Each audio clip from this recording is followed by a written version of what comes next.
ఉప విద్యాశాఖ అధికారుల పోస్టుల భర్తీ ప్రక్రియ త్వరగా చేపట్టాలని అభ్యర్థులు ఏపీపీఎస్సీ ఉన్నతాధికారులను కోరారు. నోటిఫికేషన్ వెలువడి 2 ఏళ్లు గడుస్తున్నా నియామక ప్రక్రియ పూర్తి కాలేదని ఆందోళన వ్యక్తం చేశారు.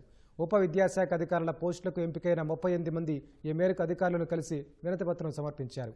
న్యాయపర చిక్కులతో ప్రక్రియ తుది దశలో నిలిచిపోవడం పట్ల ఆవేదన వ్యక్తం చేశారు.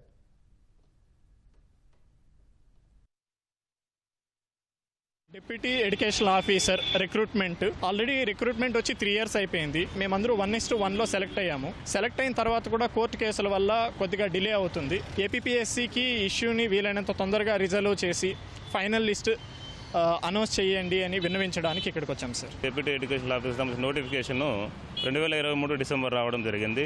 సుమారుగా 2 సంవత్సరాల పైచీలకు అవుతోంది.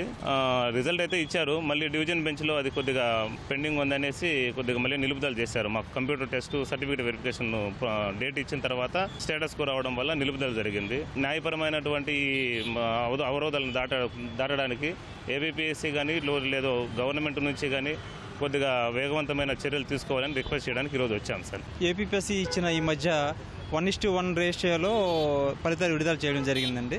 తర్వాత సిపిటి కోసం కూడా డేట్ ఇచ్చింది 24వ తేదీని రమ్మని చెప్పి అవి కోర్టు స్టేటస్కో ఇవ్వడం వల్ల నిలుపుదల చేయడం జరిగింది.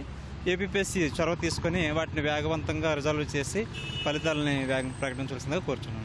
ప్రజెంట్ ఈ కేసులో ఉన్న సిమిలర్ ఇష్యూస్ గ్రూప్ 1, గ్రూప్ 2లో కూడా వచ్చాయండి.